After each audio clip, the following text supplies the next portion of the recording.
아침에 읽는 어젯밤 미증시 이야기 종목 브리핑으로 시작해봅니다. 뉴욕 증시는 3대 지수 일제히 하락세로 마감했습니다. 나스닥 지수는 0.66% 하락한 19,000선에서 마무리했고 S&P 500 지수도 0.54% 하락하며 마무리했습니다.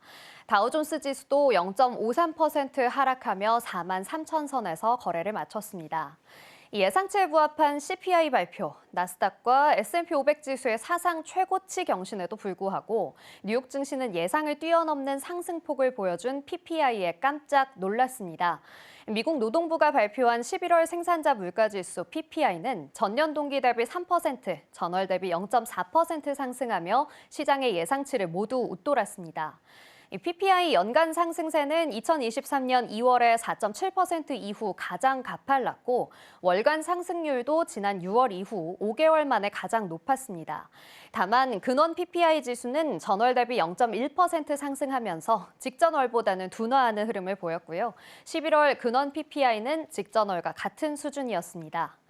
또 실업보험 청구자 수가 직전주 대비 큰 폭으로 늘어 노동시장 둔화에 대한 우려를 불러왔습니다.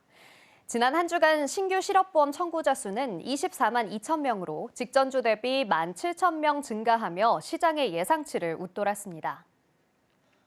미 10년물 국채금리는 4.332%로 1.43% 상승했습니다. 필라델피아 반도체 지수는 0.91% 하락하면서 4,982포인트를 기록했고요. WTI 서부 텍사스산 원유도 0.3% 하락하면서 70.08달러에 거래를 마쳤습니다. M7 종목들도 살펴보겠습니다. M7 종목들 대체로 하락세를 보였는데요. 두 개 종목이 상승하기는 했지만 그 폭이 크지는 않았습니다. 애플은 0.6% 상승하며 마무리했습니다. 247.96달러로 마감했는데요. 전일 홀로 하락하던 애플, 오늘은 상승 흐름으로 돌아섰습니다.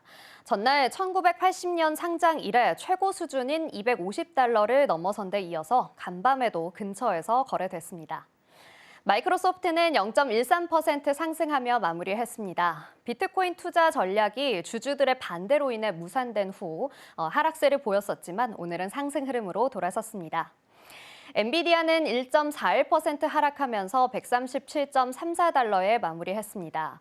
엔비디아가 중국 시장에 공급을 줄이려 한다는 소식은 사실이 아니라며 성명을 발표했는데요. 중국의 소셜미디어를 중심으로 퍼져나간 이 소식에 엔비디아는 중국이 매우 중요한 시장이라면서 중국에 지속적인 제품 서비스를 제공하겠다고 확언했습니다. 이어서 알파벳 1.76% 하락하면서 191.96달러 마무리했습니다. 구글이 자사 플랫폼에서 자사의 제품과 서비스 우대를 금지하는 디지털 시장법 DMA를 준수하지 않았다는 이유로 EU가 반독점 혐의를 제기하면서 벌금 부과를 촉구했습니다. 최근 구글은 새로운 가격 비교 검색 방법을 도입해서 독일, 벨기에, 에스토니아에서 테스트 중입니다. 아마존도 보시겠습니다. 0.56% 하락하는 모습 보였습니다. 228.97달러로 마감했습니다. 이 TD코에는 아마존의 목표 주가를 240달러에서 265달러로 높여 잡고 매수 등급 의견을 재확인했습니다.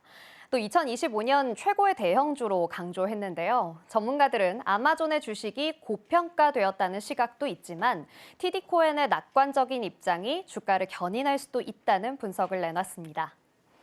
메타 플랫폼스 0.3% 하락하면서 630달러 선에서 거래 마쳤습니다. 메타가 도널드 트럼프 미국 대통령 당선인의 취임 기금에 100만 달러를 기부했다고 밝혔는데요. 월스트리트 저널은 이 기부가 마크 주커버그와 메타의 과거 모습들과는 다소 다른 행보라고 보도했습니다. 메타가 트럼프와 긍정적인 관계를 구축하려는 시도로 해석되고 있습니다. 이어서 테슬라는 1.57% 하락했습니다. 오늘은 다소 조정을 받았는데요. 이 테슬라의 중국 사업부가 4분기에 가장 높은 주간 판매량을 기록했고 12월 첫째 주에 21,900대의 EV가 판매됐다고 밝혔습니다. 테슬라는 올 11월이 가장 성공적인 달이었다고 자체 평가했는데 시장의 전문가들 역시 목표가를 504달러까지도 올려 잡았습니다. 이어서 투데이 핫스탁입니다. 첫 번째 종목은 워너브라더스입니다. 15.43% 상승하는 흐름 보였습니다. 영화 다크나이트와 시트콤 프렌즈, 시리즈 왕자의 게임 등 이름만 들어도 모두가 알 법한 작품을 만들어낸 세계에서 가장 상징적인 제작사 워너브라더스가 오늘 크게 상승했죠. 워너브라더스는 목요일 사업구조 개편과 구조조정 계획을 발표했습니다. 그러면서 약 15% 이상 상승했는데요. 새로운 글로벌 네트워크 사업부는 CNN, TBS, TNT와 같은 뉴스, 스포츠, 스크립트 프로그램 등의 사업을 진행하게 됩니다. 스트리밍 및 스튜디오 사업부에는 워너브라더스의 영화 스튜디오와 스트리밍 플랫폼 맥스가 포함됩니다.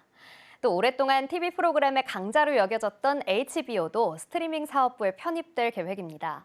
또 케이블 사업부는 분사하겠다고 밝혔는데요. 워너브라더스는 내년 중반까지 계획된 구조조정을 완료할 것으로 예상하고 있습니다. 이어서 어도비입니다. 어도비는 오늘 큰 폭의 하락세 보였습니다. 13.69% 하락을 했는데요. 소프트웨어 대기업인 어도비의 주가가 실망스러운 4분기 매출 전략을 발표한 이후에 12% 이상 폭락했습니다. 4분기 실적 보고서에서 매출이 56억 3천만 달러에서 56억 8천만 달러 사이가 될 것이라고 밝혔는데요. LSEG는 당초 57억 3천만 달러의 매출을 예상했습니다. TD코에는 주가 전략을 매수해서 보유로 하향 조정했고요. 웰스파고 역시 실망스럽다고 표현하면서 매수 등급을 유지했습니다. 이 같은 매출의 악화는 회사가 최근 인공지능 제품에 통합하기 위해 취한 조치가 예상보다 수익 창출까지의 시간이 더 오래 걸렸기 때문인데요. 이미지 생성과 같은 독립형 서비스나 크리에이티브 클라우드 전반의 추가 서비스를 통한 생성 인공지능을 통해서 수익화를 이뤄내는 것이 어도비의 성장 전략의 핵심이었지만 이번 분기에서는 아쉬운 실적을 내놓았습니다. 마지막으로 서비스 타이탄입니다. 42.25% 정말 크게 급등했습니다. 클라우드 소프트웨어 공급 업체인 서비스 타이탄은 목요일에 나스닥에 상장하면서 42%나 급등을 했는데요. 이 회사는 최초 공모에서 약 6억 2,500만 달러를 청약했습니다. 2007년에 설립돼서 캘리포니아주 글렌데일에 본사를 둔 서비스 타이탄은 배관, 조경, 전기 및 기타 거래 분야의 기업을 대상으로 영업 리드 관리, 전화 녹음, 견적 생성 및 작업 일정을 위한 소프트웨어를 제공합니다. 서비스 타이탄은 루브릭의 IPO 이후로 상장한 최초의 주요 벤처 지원 기술 회사인데요. 주가는 71달러로 시작을 했지만 현재 101달러 수준까지 상승했죠. 이 회사가 4월에 상장하기 한 달 전에는 레딧에 상장이 있었습니다. 하지만 이런 스타트업이 IPO 시장으로 나오는 것을 꺼려하면서 투자자들은 새로운 기술주에 대한 욕구가 커지고 있습니다. 지금까지 아침에 읽는 미증시 종목별 이슈였고요. 저는 잠시 후 글로벌 이슈로 다시 찾아오겠습니다.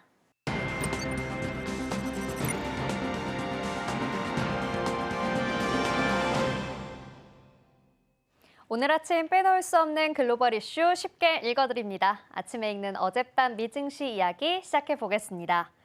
첫 번째 소식입니다. 도널드 트럼프 대통령 당선인이 목요일 뉴욕 증권거래소에서 오프닝벨을 울리며 월가의 CEO들과 기업 리더들과 가득 찬 자리에서 경제 호황을 약속했습니다.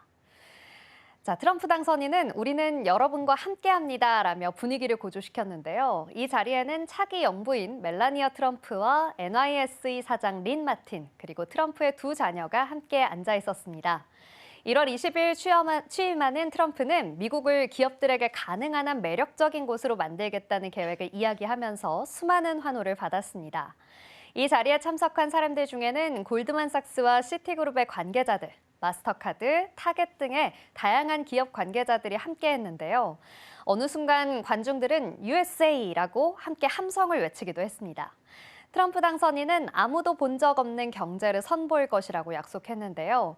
그의 미국의 석유 채굴 확대 계획과 세금 인하 방침, 또 기업 세율 인하 공약들은 앞으로 그의 미국 우선주의 정책 방향을 더 뚜렷하게 만들 것으로 보입니다. 다음 소식입니다. 지난주 미국의 신규 실업수당 청구 건수가 시장 예상을 웃돌며 2개월 만에 최대치를 기록한 것으로 나타났습니다. 현지 시간 12일 미 노동부에 따르면 12월 1일에서 7일인 지난주 신규 실업수당 청구 건수는 직전주 대비 17,000건 늘어난 24만 2천 건으로 집계됐습니다. 전문가 예상치였던 22만 1,000건에서 2만 1,000건 웃도는 수치였습니다. 다만 주간 실업수당 청구 건수는 추수감사절 연휴 등이 있는 연말에 변동성이 확대되는 경향이 있다는 평가도 나오고 있는데요.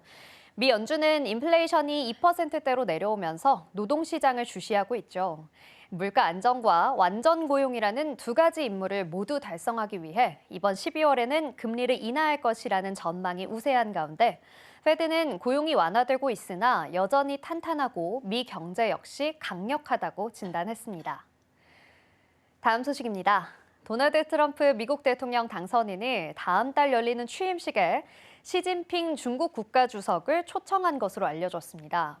소식통들은 트럼프 당선인이 대선 직후인 지난달 초 시 주석에게 초청장을 보냈다며 다만 시 주석이 수락했는지는 확실하지 않다고 말했는데요. 트럼프 당선인이 시 주석 외에도 빅토르 오르반 헝가리 총리를 비롯해 외국 고위 인사들을 초청할 수 있다고 덧붙이기도 했습니다. 오르반 총리는 트럼프 당선인의 취임식 참석 여부를 고려 중인 것으로 알려졌습니다. 일반적으로 대통령 취임식에는 각국 대사 등이 초대되는데요. 외국 정상이 미국 대통령 취임식에 참석한 경우는 한 번도 없었습니다. 취임 전부터 중국에 대한 강력한 관세 부과를 예고하면서 대중국 견제를 시사해왔던 트럼프 당선인의 이런 모습이 화해의 제스처가 아니냐는 분석도 있습니다. 과연 이번 취임식을 계기로 미중 간 힘겨루기의 변화가 있을지 관심이 쏠리고 있는 상황입니다. 다음 소식입니다. 미국 정부가 최대 500만 달러 한화로는 약 71억 5천만 원의 현상금을 내걸고 북한의 IT 노동자의 해외 송출 및 돈 세탁 등에 관여한 중국과 러시아 소재 북한 IT 회사 관련 정보를 공개 수배했습니다. 미 국무부는 12일 이와 관련된 제보를 요청했는데요. 국무부가 찾고 있는 북한 업체는 중국 소재의 옌벤 실버스타 네트워크 테크놀로지와 러시아 소재의 볼라시스 테크놀로지입니다.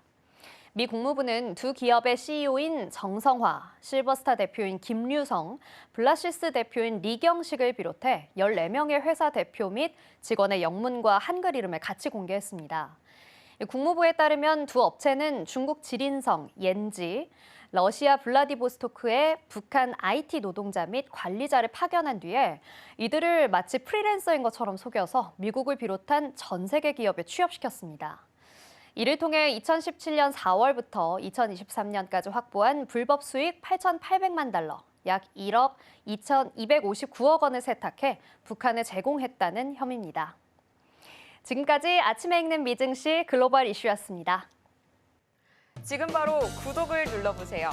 실시간 경제 뉴스, 투자 전문가들의 다양한 시황과 정확한 분석, 또 알찬 투자 정보까지 신뢰할 수 있는 저희 서울경제TV와 함께하세요.